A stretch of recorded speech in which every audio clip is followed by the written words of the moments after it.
What's good? It's your boy JA today, Gamer Issues, and I'm gonna present something to y'all. Hopefully a lot of y'all already know this.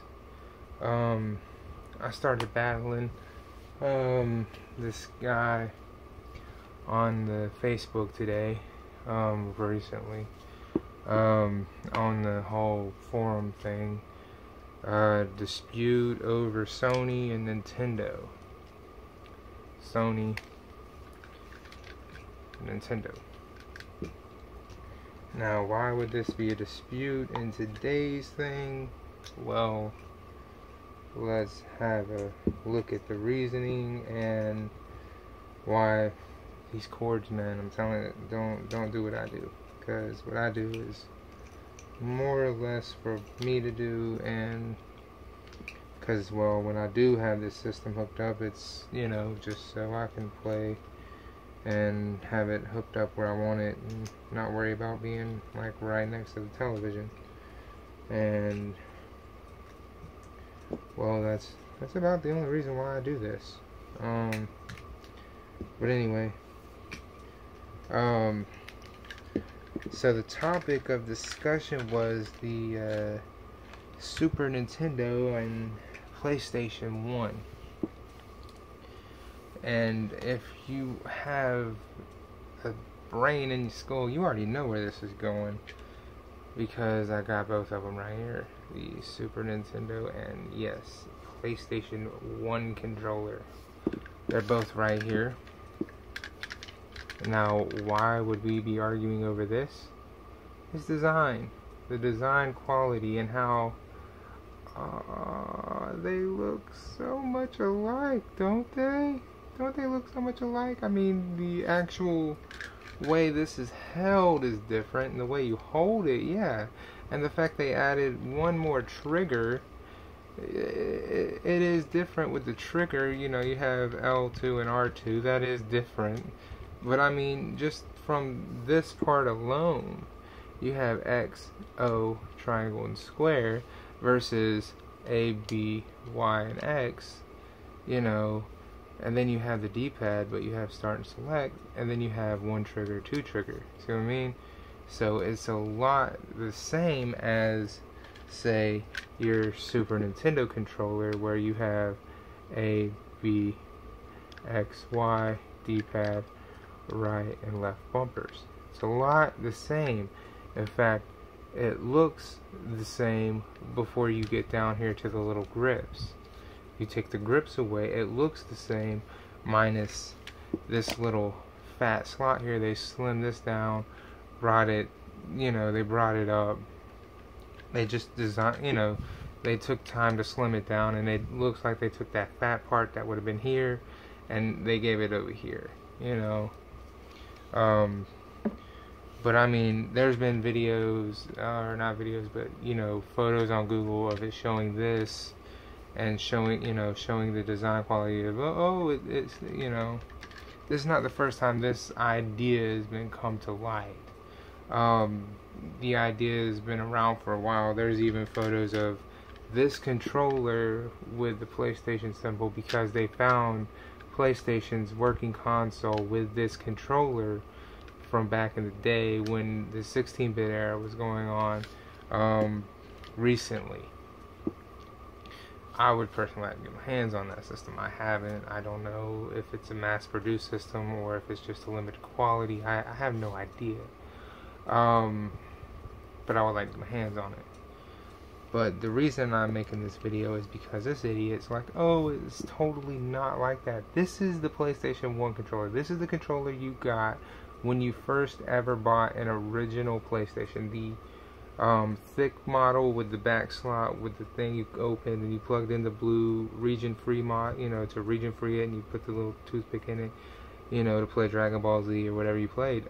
This is the original controller. This is the controller that's harder to find nowadays, because they started circulating this type of controller. And I know doing this wraparound thing is horrible to do with these cords. Well, I do it because the cords got insanely long.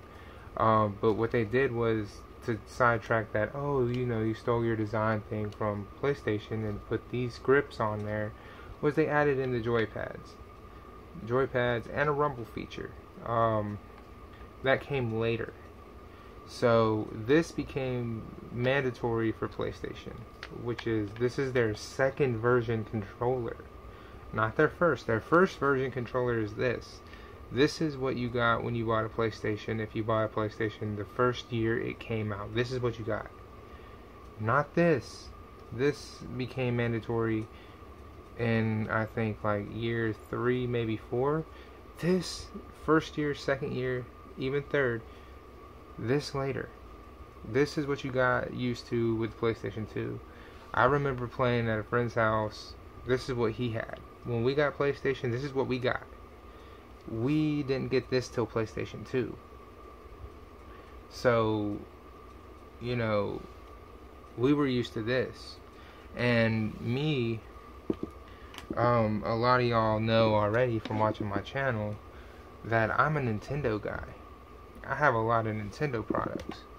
As you can tell, I have a Super Nintendo, and being that I just held it up, I have a GameCube. I have a lot of Nintendo products. I even have the Wii. Yes, I have a Wii. That's a nunchuck, but I have 2 controllers over here. And they even, with the Wii, went back and they got their Super Nintendo controller and added the joypads. This is the same thing with the joypads. And they even went so far as to do what Sony did, which is they added this part right here. They added this part, which when you look right here, there is a mechanism you can add to this, which will now then add in the grips for you to hold this thing, just like a PlayStation controller. But it's not got the 2 triggers, but it still has that. And now with the Wii U, their Pro controller copies that of the Xbox, with the joypads being so separate. But this right here is the main reason I'm making this video. He was like, this is not copy set of the Super Nintendo. Are you fucking kidding me? This is like mandatory setup right here. This whole design right here is basically every controller made now since this system. Ever since the 16-bit era, this has become mandatory. This is mandatory. And I can show you this is mandatory. 16-bit. Because here's what else was in the 16-bit was this. This did not win. This controller did not win. This went out. Because notice it's 3 button. This did not win. So you have the Nintendo, which innovated the controller.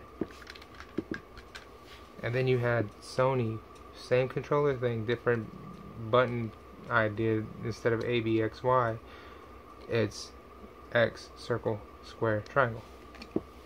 Then you had A, B, X, Y, same thing. PlayStation again, same idea, they kept it. Nintendo again, they kept it. It's the same controller. They added the joypad.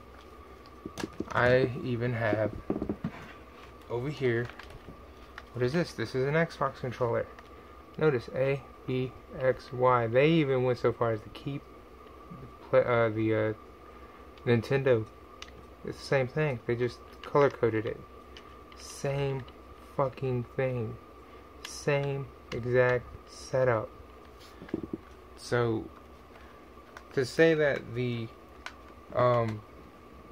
Super Nintendo controller did not influence anything, and to say it's a bad controller design is horrible. If it wasn't for this controller, I don't know what exactly we would be looking at controller wise, because had it looked like this back in the day, I don't know what we would have.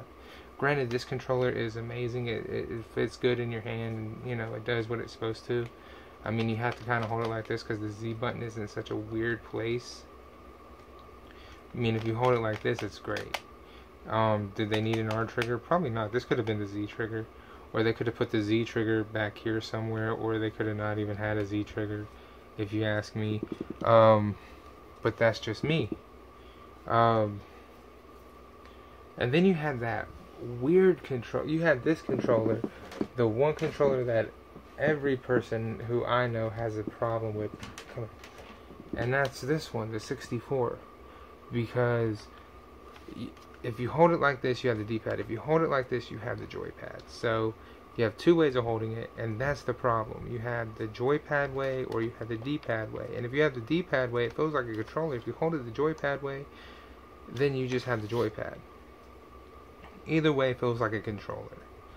But if you hold it the D-pad way, you don't have the Z button, and you have to lean for the Z button. Therefore, it makes a problem. But if you hold it with the joypad, then you have the Z button, no problem, but you don't have the trigger.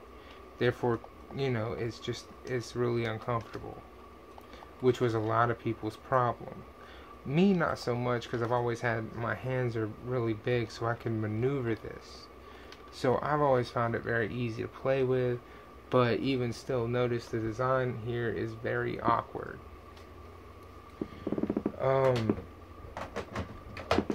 But like I said, it's still, this became like standard in controllers that became regular, like they became what they were, the standard. I mean, even Sega went for that with their, Dreamcast. This is what it became, was this. Okay? So, I can't be mad at that. I mean, they went from this, only it was more like this because they were right next to each other, on the regular Nintendo, to this innovation right here on the Super Nintendo. Which, to me, the Super Nintendo, by all means, and purpose-wise, the Super Nintendo to me is like the be-all, end-all of video gaming, and it's my second favorite system of all time.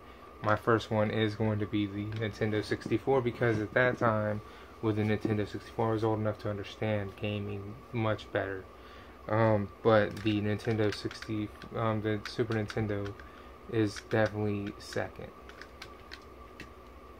Mainly because the controller is innovative. Nintendo was on top of their game. They was ruling everything. I mean, they was just killing it.